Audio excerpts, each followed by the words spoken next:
अस्सलाम वालेकुम। Programme special talk में आवां फयाज़ कुरैशी। नाज़रीन, मुल्क में जीअं जीअं असेंबली जी मुदत जो वक़्तु पूरो थींदो पियो थो वञे, तीअं तीअं अफ़वाहूं बि ज़ोर पियूं वठनि। चूंडूं कॾहिं थींदियूं, क़ौमी असेंबली या सूबाई असेंबलियूं कॾहिं तहलील थींदियूं, 8 अगस्त ते थींदियूं, 9 ते थींदियूं, 10 ते थींदियूं, 11 ते थींदियूं या 12 ते? कहिड़ी तारीख़ हूंदी जंहिं ते क़ौमी असेंबली तोड़े सूबाई असेंबलियूं तहलील कयूं वेंदियूं या अहम चूंडुनि जो जेको ऐलान थींदो ऐं निगरान सेटअप जेको आहे उन जे हवाले सां जेके अफ़वाहूं आहिनि, छा उहो मुस्तक़िल हुक्मरानी जो सिलसिलो हूंदो या अहिड़े क़िस्म जो सिलसिलो जेको आहे जेको पंहिंजी मुदत जे अंदरि पुॼाणी ते पहुचंदो ऐं चूंडूं पंहिंजे वक़्त ते थींदियूं? इहे समूरा मामला जेके आहिनि उन सां गॾोगॾु ख़ासि तौर ते जेको नई आदमशुमारी वारो मामिलो जेको उहो पिणु मुंझारे जो शिकार बणिजी वियल आहे।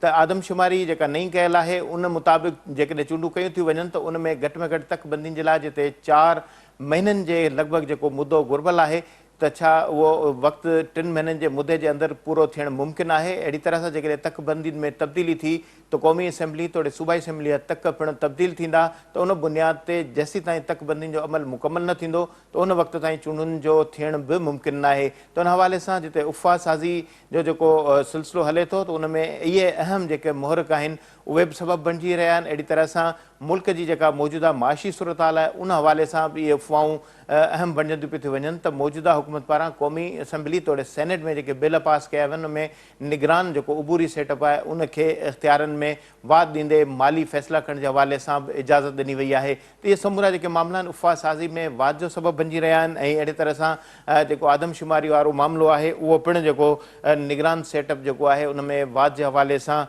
उन जेको तसलसुल खे बरक़रार रखंदे उन में वाद ॾिए थो। हिकु पासे इहो मामिलो आहे, ॿिए पासां हुकूमत तोड़े इतिहादी हुकूमत सां गॾोगॾु अपोज़िशन जी जेका मुशावरत वारो जेको अमल आहे उहो बि हिन वक़्त ताईं मुकमल नाहे थी सघियो। उफ़ा साज़ी सां गॾोगॾु इन में इहो उनसर बि वाद वठी रहियो आहे त कहिड़ा माण्हू जेके आहिनि उहे निगरान सेटअप में शामिलु थींदा, कहिड़ो उबूरी सेटअप जो सरबराह यानी निगरान वज़ीर अज़म हूंदो, उबूरी वज़ीर अज़म हूंदो। त उन हवाले सां जेके ॻाल्हियूं साम्हूं आयूं आहिनि त हुकूमती इतिहादी जेके अॻुवान जेके अहम वफ़ाक़ी वज़ीर आहिनि उन्हनि पारां मुख़्तलिफ़ जेके चौॿोल कया वञनि था या मीडिया सां ॻाल्हि ॿोल कई वञे थी ऐं इहो चयो वञे थो त 5 नाला जेके आहिनि उन्हनि ते गौर वीचार कयो वियो आहे। उहे कहिड़ा नाला आहिनि जंहिंमें इतिहादी हुकूमत में शामिल जेके 12-13 जेके पार्टियूं आहिनि उन्हनि सां गॾोगॾु जेका अपोज़िशन पार्टीज़ आहिनि क़ौमी असेंबली में उन्हनि में बि इतिहाद जे हवाले सां अॻिभराई जी का सूरत हाल साम्हूं नाहे नज़र आई, छाकाणि जो इतिहादी हुकूमत ऐं अपोज़िशन जे विच में मुशावरत खां पोइ जेके हतमी नाला आहिनि उन्हनि जी जेका मंज़ूरी आहे उहा बि अहम हूंदी आहे। अहिड़े तरीक़े सां पाकिस्तान मुस्लिम लीग नून जे सरबराह मियां नवाज़ शरीफ़ जे हवाले सां बि इहे ॻाल्हियूं गर्दिश कंदी रहियूं आहिनि त हू चूंडुनि खां अॻु वतन वरंदो। पर हाणे जिते चूंडुनि जे हवाले सां जेकॾहिं उफ़ा साज़ी वारो अमल हुजे ऐं अदम एतमाद वारी सूरत हाल हुजे त चूंडूं थींदियूं या न, या निगरान सेटअप तूल वठंदो ऐं आदमशुमारी वारो मामिलो हुजे या तकबंदी वारा मामला हुजनि उन्हनि ते वधीक जेको निगरान हुकूमत खे एक्सटेंड करण जे हवाले सां मामला जेके साम्हूं अची रहिया आहिनि। कानून मूजिबि त 60 ॾींहं या 90 ॾींहंनि जे अंदरि चूंडूं थियणु लाज़मी आहिनि, पर उन जे मुक़ाबले में जेकॾहिं पाण माज़ी खे ॾिसूं त सुप्रीम कोर्ट जो फ़ैसिलो ऐं ख़ैबर पख्तूनख्वा ऐं पंजाब असेंबली जे जेको तहलील थियण खां पोइ उन्हनि ते बि जेका का बि अॻिभराई नज़र न आई ऐं कानून मूजिबि जेको 3 महीननि वारो जेको मुदो आहे उहो बि पंहिंजी पुॼाणी खां अॻिते निकिरंदे हाणे इहो काफ़ी जेको महीननि ताईं मुश्तमिल थी चुको आहे। पर पंजाब ऐं ख़ैबर पख्तूनख्वा में बि जेके चूंडूं न थियूं, छाकाणि जो वफ़ाक़ी हुकूमत जो ज़ोर हुयो त क़ौमी तोड़े सूबाई असेंबली जी जेके चूंडूं आहिनि उहे गॾियल तौरु थियणु घुरिजनि, पर उहो मामिलो उते ई लटकियल आहे। त अहिड़ी तरह सां जेको उबूरी सेटअप आहे छा उन में वाद थींदी, त हिन समूरी सूरत हाल जे हवाले सां असांखे जॉइन कयो आहे टेलीफोन लाइन ते सीनियर सहाफ़ी तज़ीकार मंज़ूर चांडियो साहब। मंज़ूर साहब अस्सलाम वालेकुम। अच्छा मंज़ूर साहब, कहिड़ी तारीख़ ते ॾिसो था त जेको उबूरी सेटअप जेको आहे उहो क़याम उनजो अमल में ईंदो, जेका मौजूदा जेका क़ौमी तोड़े सूबाई असेंबलियूं जेके सिंध ऐं बलोचिस्तान वारियूं रहियल आहिनि त उन्हनि खे जेको तहलील कयो वेंदो, त कुझु नज़र अचे थो त का तारीख़ को वक़्तु कोशिशि त इहा थिए थी त 60 ॾींहंनि वारे मुदे खे जेको इख़्तियार करण जे बजाए 90 ॾींहंनि वारी मोहलत वठिजे वक़्त खां अॻु में, यानी 12 अगस्त जी राति 12 बजे ताईं जेको मुदो पूरो थिए थो त उन खां अॻु में जेको असेंबलियूं टोड़जनि त 90 ॾींहंनि जी जेका मोहलत आहे उहा मिली सघे थी। जे न त जेकॾहिं मुक़ररु कयल अरिसो अगरि जेकॾहिं पूरो थींदो त 90 ॾींहंनि खां पोइ क़ौमी असेंबली या सूबाई असेंबली जेको आम चूंडुनि जे हवाले सां ऐलान थींदो। त छा नज़र अचे थो तव्हांखे त कीअं चूंडूं थींदियूं? साईं हाणे ॾिसो, इहो त तय आहे त जिन तारीख़ुनि ते हिननि खे वञिणो आहे त इहे हला त वेंदा, इहो तय आहे। बाक़ी हाणे जंहिं वक़्त ते आइनी तौर ते क़ानूनी तौर ते ऐं अदालती हुकमनि मुताबिक़ चूंडूं थियणु खपनि त उहे हाणे अहिड़ा चिटा इम्कान जेको आहे नज़र अचनि था त उहे पंहिंजे वक़्त ते न थी सघनि।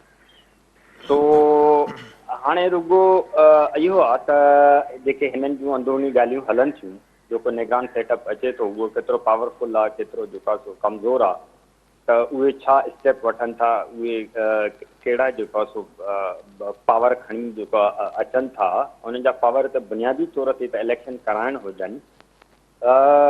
मां हिकिड़ी ॻाल्हि में बिलीव कंदो आहियां त इहे मतिलबु असांजो आइन में इहो शायदि या दौर खां इहो आयो त हिकिड़ा केयर टेकर निगरान जेको सेटअप रहंदा। अॻ में असांजे आइन में इहा ॻाल्हि कोन हूंदी हुई पर थियणी जीअं खपे त इहे जेके निगरान सेटअप अचनि था उन्हनि खां बि हिकिड़ा ख़ासि जेको आहे मक़सदु हासिलु कया था वञनि पोइ इन्हनि खे जेको आहे पॉक्स बि मिलनि था हमेशह लाइ असांजा वज़ीर आज़म बि सॾजनि था त तव्हां उहे पावर इलेक्शन कमीशन खे ॾेई छॾियो ऐं इलेक्शन कमीशन चूंडूं कराए पर छो त हिते ॿिया मक़सद हूंदा आहिनि सियासी त उहे सियासी मक़सद हासिलु करण जे लाइ पोइ इहे निगरान सेटअप आंदा विया ऐं निगराननि खां पंहिंजे जेको आहे सो कम जा नतीजा जीअं वरिता वञनि त हींअर बि ईअं लॻे थो त जेके इहे निगरान ईंदा इन्हनि खां पंहिंजे जेको आहे सो कम जा हिकिड़ा नतीजा जेको आहे सो वरिता वेंदा ऐं उन नतीजनि में जेके मनपसंदि हूंदा हुकुमरान टोला उहे ई अची वेंदा पर विच में इहो लॻे थो त ही जेको निगराननि जो मुदो आहे उहो थोरो डिघो थी वञे ऐं उन मुदे में कुझु अहिड़ा फ़ैसिला जीअं पाण अॻ में बि ॻाल्हायो हुओसीं त कुझु शयूं पाकिस्तान में जेको आहे सो ठीकु थियण जे लाइ पेंडिंग में आहिनि उहे पेंडिंग थियनि अलाह करे ईअं थिए रिफॉर्म्स थियनि ऐं कुझु जेको आहे तव्हांजा पावरफुल माफ़ियाज़ आहिनि उन्हनि खे टैकल कनि ऐं तव्हांजे दहशतगर्दी हिकिड़ो नओं कर खयो आहे उनखे जेको आहे सो मुंहुं ॾियनि ऐं आलमी तौर ते पाकिस्तान जो जेको आहे हिकिड़ो इमेज आहे उहो थोरो ठीकु थिए ऐं शयूं जेको आहे सो पंहिंजे हुन ते अची वञनि। सो हाणे इहो तय आहे त मतिलबु हीअ पंहिंजे वक़्त ते हलिया वेंदा मौजूदा हुकूमत ऐं बाक़ी जेके निगरान आहिनि उहो केसि ताईं जेको आहे सो वेहंदा उहो थोरो लॻे थो त उहो मामिलो जेको आहे सो ड्रैग वठी वञे। अच्छा मंजू साहब हिकिड़े पासे ज़ाहिर अहिड़े क़िस्म जी ज़ाहिर सेटअप थियण जे हवाले सां अख़बाराई ज़ाहिर थींदी पंहिंजो मुदो पूरो थींदो असेंबली जो पर इहा अफ़वाह बि उन में वाद अचे थी त जेका क़ौमी असेंबली जो जेको मुदो आहे उन में वाद थी सघे थी या जहिड़े नमूने सां अपोज़िशन या हुकूमत विच में इहो तय थींदो त कहिड़ो निगरान वज़ीर आज़म हुजे त उहो बि सियासी हुजे या टेक्नोक्रेट हुजे त उन मामले खे बि जेको इहो बि हिकिड़ो अहिड़ो अंसर पैदा करे थो जेकॾहिं सियासी जेकॾहिं उबूरी वज़ीर आज़म ईंदो त उहो साॻी हुकूमत या साॻिया जेके हुकुमरान जेके हिन वक़्तु मौजूदु आहिनि उन्हनि जे जेके मफ़ादनि खे न सिर्फ़ु तहफ़ुज़ ॾींदा बल्कि इन हवाले सां जेकॾहिं ख़्वाजा आसिफ़ जी जेका दावा आहे उन बि इहो कयो दावा कई त 5 जेके नाला आहिनि उन्हनि खे फाइनल कयो वियो आहे त छा सम्झो था त उहा जेका दावा ऐं वरी 5 नालनि वारी जेका ॻाल्हि कई वई आहे त उन में हिकु जहिड़ाई सिमिलरिटी नज़र अचे थी?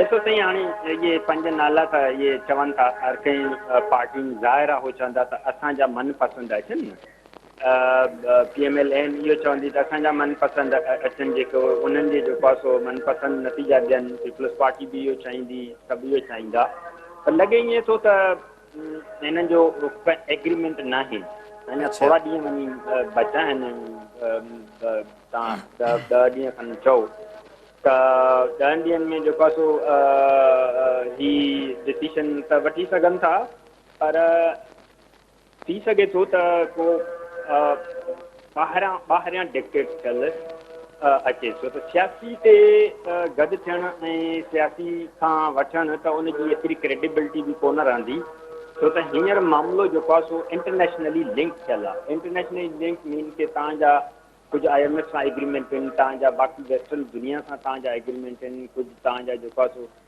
यूरोपियन यूनियन सां आहिनि ॿी दुनिया सां आहिनि हाणे त लॻे थो त हू उन्हनि खां एतिरो जेको आहे सो उन्हनि जे डू मोर वारी शइ खां ही थोरो एतिरो जेको आहे सो अची विया आहिनि जो कल्ह जेको आहे सो शहबाज़ शरीफ़ इन हद ताईं चयो त असांजे जेको आहे सो हाणे वेस्ट जा असांजा जेके आहिनि इहे ॻाल्हियूं असांखां ज़ोर न असां हाणे चाइना असांजो जेको आहे दोस्त आहे चीन सां असां हीअं हलंदासीं असां चीन सां हीअं कंदासीं पर फ़िलहालु इहो बि ॾुखियो आहे त हीउ जेको आहे सो वेस्टर्न ऐं यूरोपियन यूनियन ऐं इन्हनि खां जान छॾाए हिकदमि चीन जा दोस्त थी वञनि ऐं चाइना जो पासो हिननि खे करे छॾींदो। त 10 सालनि में असां जेकॾहिं सीपेक जो रुगो जाइज़ो वठूं त जेको जीअं अहिड़े नमूने पेश कयो वियो हो त उहे सीपेक बि नतीजा न ॾेई सघियो आहे। वेस्ट जो हिननि जो पाकिस्तान ठहण खां वठी अॼु ॾींहं ताईं वेस्ट सां अलायंस हुयो त उतां बि नतीजा न मिली सघिया आहिनि।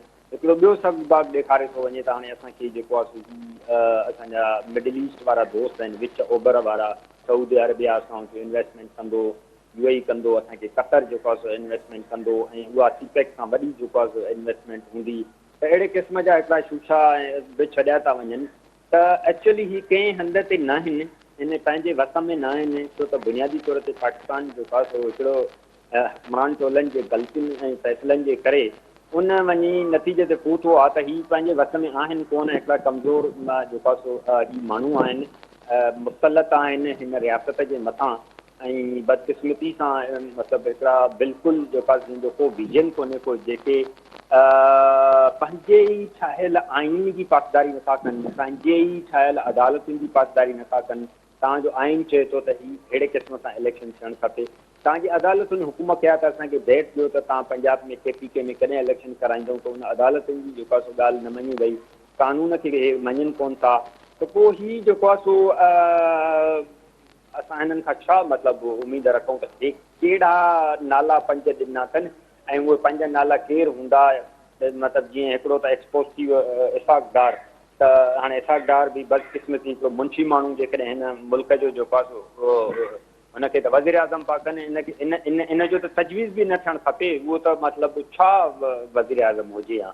त तव्हां ॾिसो त हाणे 5 नाला उहे कहिड़ा आहिनि, उहो ई ख़्वाजा आसिफ़ खां केरु पुछे न साहिब बाबा मतिलबु तव्हां कंहिं ते जेको आहे सो एग्री कयो आहे, ऐं उहे केरु थी सघनि था। हिननि जो मे बी हिननि जी जेको आहे सो अंडरस्टैंडिंग न थिए, छो त रुगो पीपल्स पार्टी न आहे, PMLN न आहे, रुगो PDM कान्हे का, हिते ॿियूं धुरियूं बि वेठियूं आहिनि, हिते ॿिया जेको आहे सो PTI सां ख़ुदि हुननि खे करिणो आहे। त PTI बि हिकिड़ी वॾी पार्टी, भले मतिलबु उनखे जेको आहे सो मारे हुनखे जेको आहे सो PTI वारनि खे हिकिड़े अहिड़े हंधि पहुचायो अथनि जो रोज़ था माण्हू छॾनि ऐं रोज़ था माण्हू कढनि, हिकिड़नि खे कढनि था, हिकिड़ा छॾे था वञनि। पर PTI पंहिंजी जाइ ते हिकिड़ी पार्टी त आहे न, उन सां सलाह मशवरो करिणो आहे, जमात इस्लामी सां सलाह मशवरो करिणो आहे, हिते MKM वारा वेठा आहिनि, उन्हनि सां मशवरो करिणो आहे, उन्हनि सभिनी सां ॻाल्हियूं करे जो हिकिड़े माण्हू ते एग्रीमेंट थियणु। पाकिस्तान जी माज़ी में ईअं थियो ई कोन्हे त हीअ जेको आहे सो एग्री थियनि जल्दी में कंहिंजो न कंहिंजो नालो ॾेई छॾनि।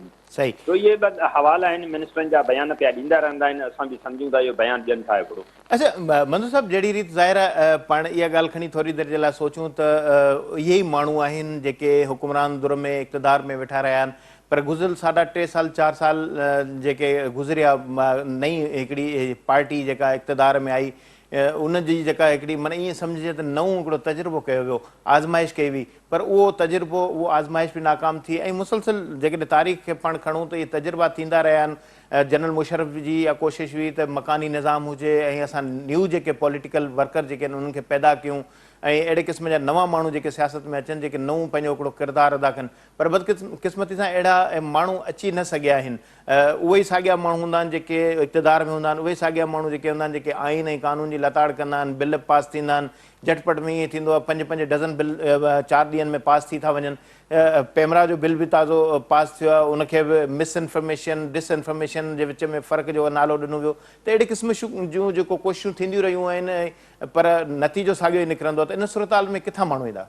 पोइ बाद में बि इनखे जेको आहे सो उहे साॻई जेके इक़्तिदार जा बुखिया माण्हू ऐं जेके इलेक्टेबल जे नाले में ऐं ॿियनि जेको आहे सो हिकिड़े ग़िलाफ़नि में विड़े करे हिनखे माण्हू ॾिना विया, उहे साॻा ई उहे माण्हू हुया जेके मुख़्तलिफ़ पार्टियुनि में रहिया, के PMLN में रहिया, के पीपल्स पार्टी में रहिया, के जमात इस्लामी में रहिया। ऐं पोइ इमरान जे नाकामी जो वॾो सबबु बि उहे माण्हू हुया जिन हुनखे फीड पे कयो त बाबा तोखे हे करिणो आहे, तोखे हे करिणो आहे, पोइ हीअं थींदो, पोइ हे थींदो। त उहो बि डिलीवर न करे सघियो, उहो नाकाम थी वियो। ऐं असल में हिते ग्रास रूट लेवल ते जेका सियासत जी ज़रूरत आहे, ग्रास रूट लेवल ते मां डेमोक्रेटिक मतिलबु प्रोसेस में हिकिड़ा फेयर माण्हुनि जे अञा सियासत करण जी पाकिस्तान में गुंजाइश आहे। जेका सियासत जीअं थियणु खपे उहा असां वटि कॾहिं थी कान्हे का, जेका हिकिड़ी ख़िदमत वारी सियासत हूंदी आहे। तव्हां गवर्नमेंट में हुजो या गवर्नमेंट खां ॿाहिरि हुजो, त तव्हां आवाम जी ख़िदमत कयो, आवाम में पाण मञायो, हिकिड़ो मतिलबु लोकल बॉडीज़ जो नंढिड़ो हिकिड़ो मेंबर आहे त उनजो किरदारु छा आहे, उहो मतिलबु आवाम जी ख़िदमत वारो आहे या आवाम मां कुझु जेको आहे सो हासिलु करण जे लाइ उहो अॻिते थो अचे। त असां वटि जेका अञा सियासी जेका छंड छाण आहे उहो त हिकिड़ो वॾो अञा सफ़र थो लॻे त हिकिड़ी सियासी छंड छाण थिए ऐं सियासी माण्हू अचनि ऐं इहो जेको आहे सही तरीक़े सां अची भले लोकल बॉडीज़ में पोइ जेको आहे सूबाई लेवल ते ऐं क़ौमी लेवल ते आवाम जी अचे ख़िदमत कनि। उहो त अञा वेझे माज़ी में ईअं त मिसाल ई नथो मिले। सियासी आहिनि इहे माण्हू आहिनि असांजे गले में पयल आहिनि, मथे में लॻल आहिनि सही।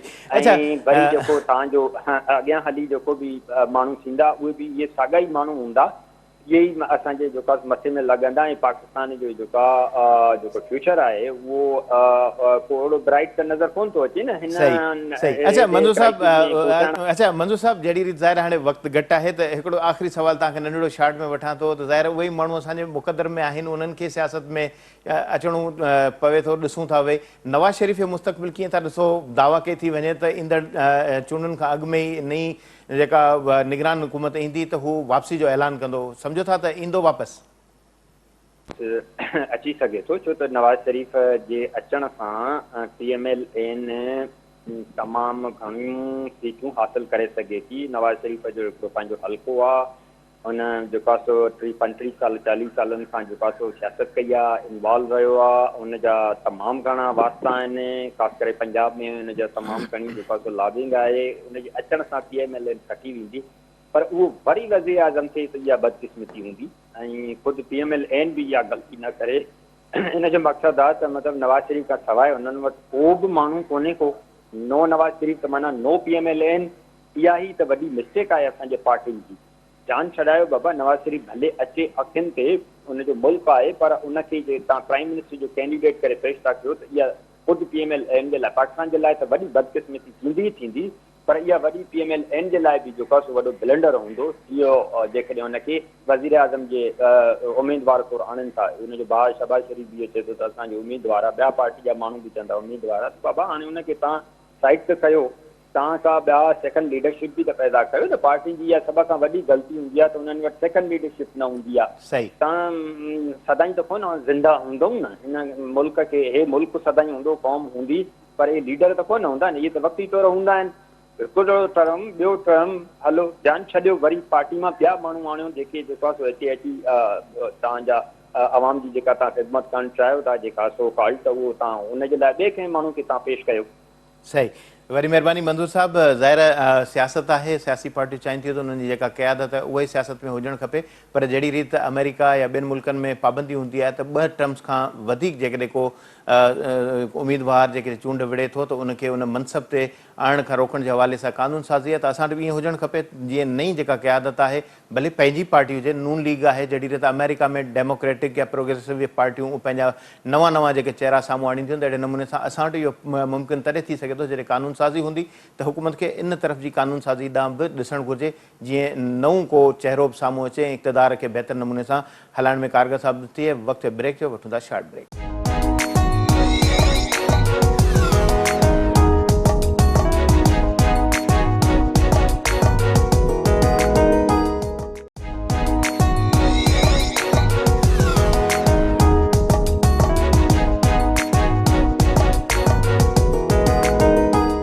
Welcome back. जहिड़ी रीति ॻाल्हि ॿोल हली रही हुई त मुल्क में जेको निगरान सेटअप आहे उहो कॾहिं ईंदो, 8 तारीख़ ईंदो, 9 ईंदो, 10 ईंदो, 11 ईंदो या 12 अगस्त ते जॾहिं असेंबली जी मुदत पूरी थींदी, छाकाणि जो 60 ऐं 90 ॾींहंनि वारो जेको फ़र्क़ु आहे उन मां मौजूदा हुकूमत फ़ाइदो वठणु चाहे थी। हू 90 ॾींहं या 60 ॾींहंनि जे अंदरि चूंडूं कराइण जे हवाले सां जिते पुरअज़म नज़र अचे थी, उते मुख़्तलिफ़ जेके अफ़वाहूं आहिनि उहे उबूरी सेटअप जे वाद जे हवाले सां बि जेको सियासी माहौल उन में गर्दिश करे रहियूं आहिनि। सियासी निगरान जेको उबूरी वज़ीर अज़म हुजणु घुरिजे, उन हवाले सां बि इख़्तिलाफ़ आहिनि। MQM जो बि इख़्तिलाफ़ आहे।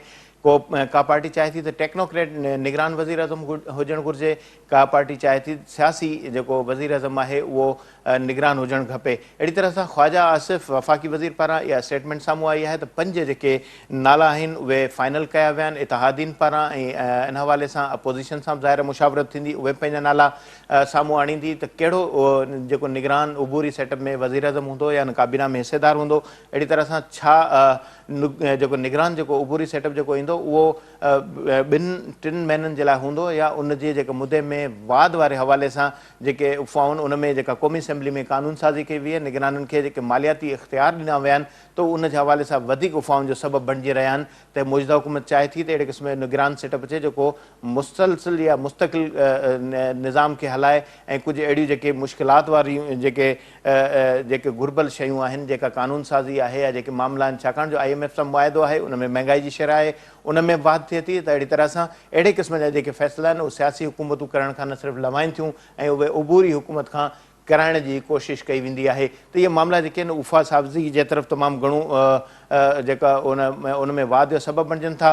वज़ीर अज़म शहबाज़ शरीफ़ जे हवाले सां वज़ाहत करे चुको आहे त चूंडूं पंहिंजे वक़्त ते थियणु घुरिजनि ऐं इलेक्शन कमीशन जी ज़िमेदारी आहे ऐं इलेक्शन कमीशन खे पंहिंजी ज़िमेदारी निभाइणु घुरिजे। ऐं ॿियो जेको अहम मामिलो आहे उहो आदमशुमारी वारो मामिलो आहे त चूंड नई आदमशुमारी त थींदी या पुराणी ते, छाकाणि जो जेकॾहिं नई जेका आदमशुमारी आहे उन ते चूंड थींदी त न सिर्फ़ु तकबंदी थींदी, क़ौमी असेंबली तोड़े सूबाई असेंबली जा जेके तक आहिनि उन्हनि में फेरफार थींदी, घटि वधाई थींदी। कंहिं तक में जिते आबादी घटि हूंदी त उते ज़ाहिर उन तक में सीटुनि जी घटिताई जो बि इम्कानु आहे त अहिड़ी तरह सां जिते आबादी जो इज़ाफ़ो आहे उते जेके सीटूं में वाध थींदियूं। हाणे जेकॾहिं तकबंदी थिए थी त उन तकबंदी जे तसलसल में घटि में घटि 4 महीना इन सिलसिले खे हलाइण में लॻी सघनि था त उबूरी सेटअप जेको कानून मूजिबि 60 या 90 ॾींहंनि खां वधीक नथो थी सघे, उन में कहिड़ी रीति वाध थींदी, उन जे हवाले सां कानून साज़ी कीअं थींदी, छाकाणि जो कानून में इन क़िस्म जी गुंजाइश न आहे। असांखे जॉइन कयो आहे सीनियर सहाफ़ी तज़कार इम्तियाज़ फारान। इम्तियाज़ साहब अस्सलाम वालेकुम। जी वालेकुम सलाम। इम्तियाज़ साहब कीअं था ॾिसो, कॾहिं था ॾिसो क़ौमी असेंबली ऐं सूबाई असेंबली जी मुदत पूरी थींदी? 8 खां वठी 12 अगस्त जो इहो उफ़ाउन वारो सिलसिलो हले थो त 8 तारीख़ ते असेंबली टुटंदी या 12 तारीख़ ते पंहिंजी मुदत पूरी कंदी। कॾहिं था ॾिसो या मौजूदा हुकूमत जी मुदत पूरी थींदे ॾिसो था? ॾिसो इहा ॻाल्हि किथां बि साम्हूं न आई आहे। अव्हांखे यादि हूंदो त वज़ीर आज़म शहबाज़ शरीफ़ 10-15 ॾींहं पहिरीं हिकिड़े प्रोग्राम में चयो त 14 अगस्त ते असांजी हुकूमत न हूंदी। हिन खां हटी करे का बि ॻाल्हि अहिड़ी मौजूदु न आहे त 8 ते हूंदी या मुदो पूरी कंदी। ज़ाहिर आहे त 12 ते आहे त 12 ते मुदत पूरी हूंदी मौजूदा जेका असेंबली आहे हुन हवाले सां। अच्छा, बाक़ी हिन में इहा डिबेट हले पई त जेकॾहिं पहिरीं कई तोड़ी वई ही असेंबली तॾहिं 90 ॾींहं मिलंदा न त 60 ॾींहं मिलंदा। ऐं आइन में लिखियल आहे त आइन में त हाणे इहा शइ बि आहे न त जेका लेजिस्लेशन थी आहे हुन मुताबिक़ ते हाणे इलेक्शन कमीशन जे इख़्तियार में आहे त उहो कॾहिं इलेक्शन कराए। जीअं अव्हां पंहिंजे इंट्रो में बि चयो त वज़ीर आज़म इहा ॻाल्हि कई आहे, वज़ीर आज़म शहबाज़ शरीफ़ इहा ॻाल्हि कई आहे त इलेक्शन कमीशन खे घुरिजे त पंहिंजे टाइम ते कराए। बाक़ी ईअं ई जीअं इंट्रो में अव्हां चयो त आदमशुमारी वारा मामला आहिनि, ॿिया आहिनि, फाइनेंशियल मामला आहिनि, काफ़ी सारा मामला अहिड़ा आहिनि त जेका शकूब शुबात वधाइनि था त चूंडियूं अपने पंहिंजे वक़्त ते थींदियूं या न थींदियूं। वक़्तु कहिड़ो हूंदो हाणे त इलेक्शन कमीशन सां पुछणु घुरिजे न त वक़्तु कहिड़ो हूंदो।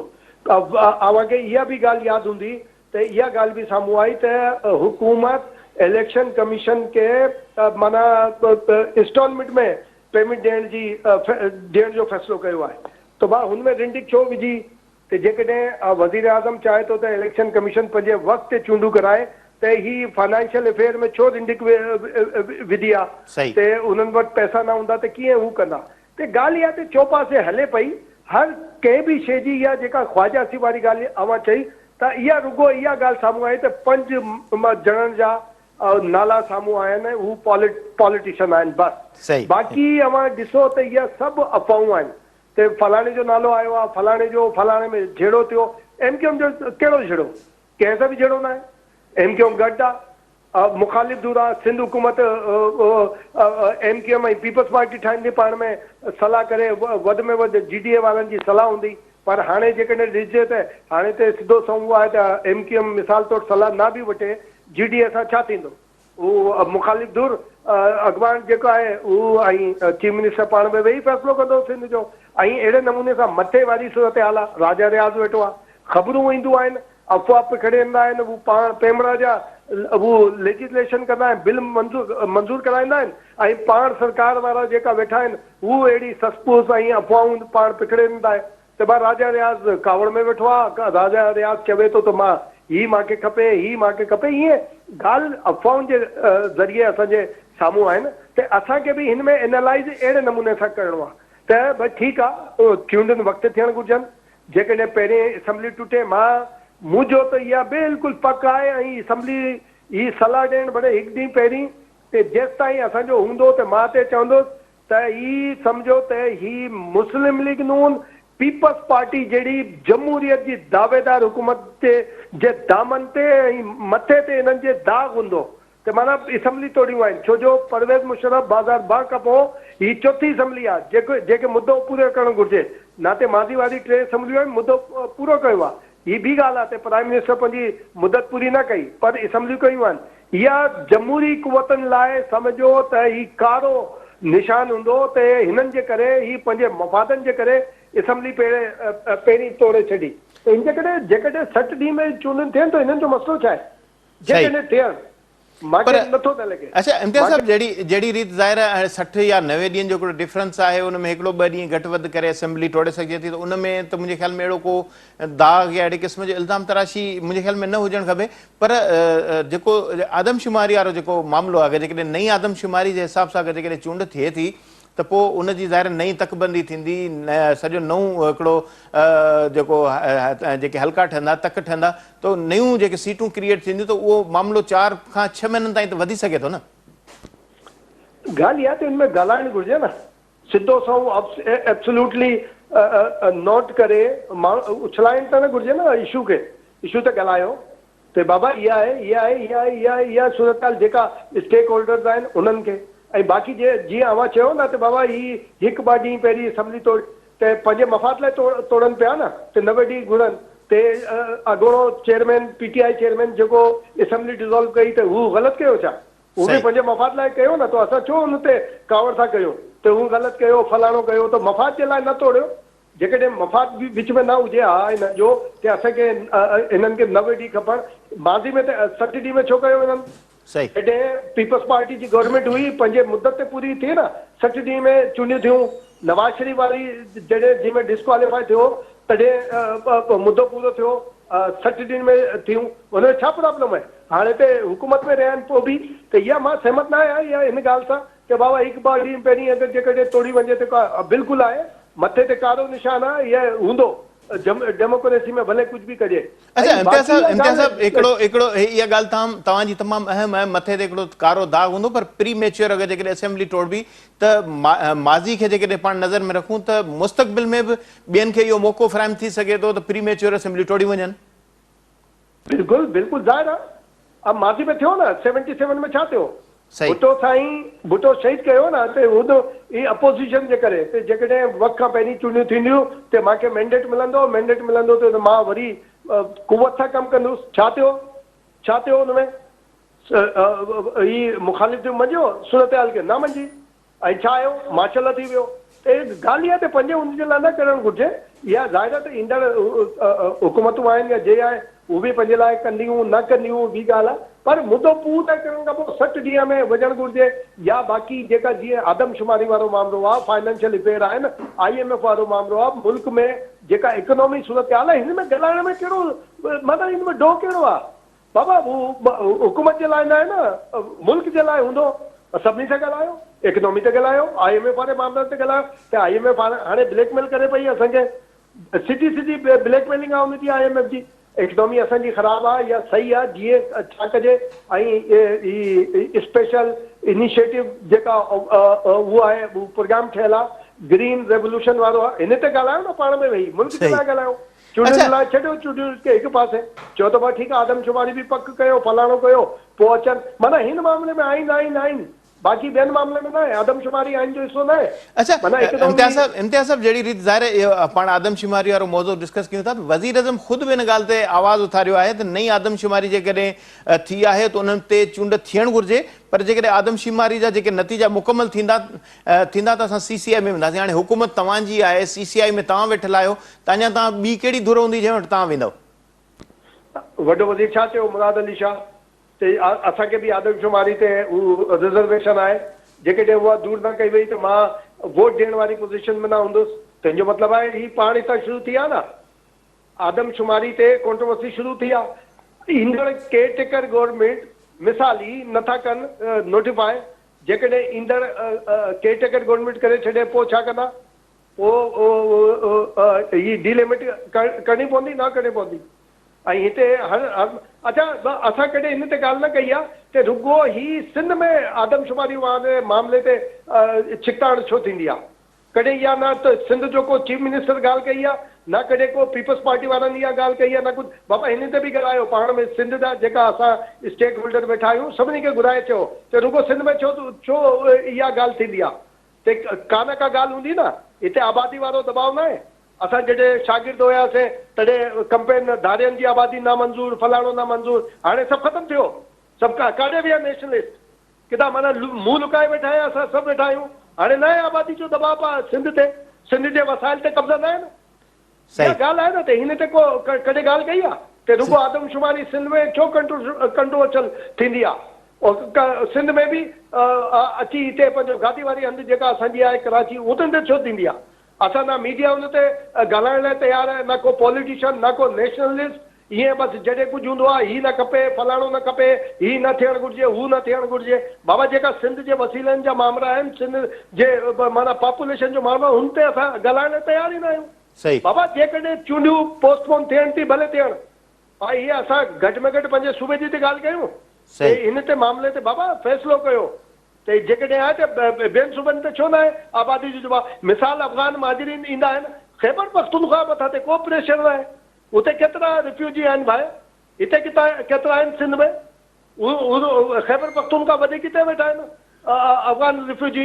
बर्मी हिते माना इंडिया मां हाणे बि जेका बि अचनि पिया, बर्मी हिते, बंगाली ते उन्हनि जो टका हाणे महांगो थियो, हिन करे बंगाली न पिया अचनि, बाक़ी त सभु हिते ईंदा आहिनि। इन ते असांखे पहिरीं ॻाल्हाइणु घुरिजे त आइन में ही न आहे। उहो अॻे नारा हुयो हिकिड़ो, मुंहिंजे ख़्याल में जेको आहे न national alien registration authority, I think इहा ई हुयो, या नॉन एलियन रजिस्ट्रेशन अथॉरिटी, अहिड़े नमूने सां नारा हुनखे चइबो हो। किथे आहे उहो इदारो? उहे ॻाल्हियूं सभिनी खे सभु विसरी वियूं आहिनि। उहे एतिराज़, उहे ॻाल्हियूं सभिनी खे समूरी विसरी वियूं आहिनि। मां उहोई त चवां पियो न, त भाउ रुॻो इहा आइन में लिखियलु आहे त बाबा आइन चूंडियूं 60 ॾींहं में ऐं 90 ॾींहंनि में थिए, आइन में सभु कुझु लिखियलु आहे न।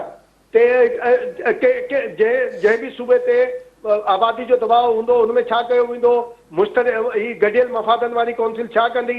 असां न मां वोट न ॾींदुसि न फला। मां हमेशह मुंहिंजी डिमांड रही आहे, मां हमेशह घुर बि कई आहे, रिक्वेस्ट बि हथ पते कई आहे। अॻे जॾहिं मुराद अली शाह जो पीउ अब्दुल्ला शाह असांजो दोस्त हुयो, अब्दुल्ला शाह साहब सां, काइम अली शाह साहब सां, अरबाब रहीम सां, ही मुराद अली शाह सां मूं हथ बने रिक्वेस्ट कई, हिकु भेरा न अलाए केतिरी भेरा। मूं चयो त भाई ही आबादी जो दबाव जेको आहे ठीकु आहे, पाकिस्तानी तौरु हर कंहिंजो हक़ु आहे सिंध अचे, कम लाइ अचे, पर जेका माना ॿियनि सूबनि मां ईंदा आहिनि हुननि जे वॾे वज़ीरनि सां घुर कयो न।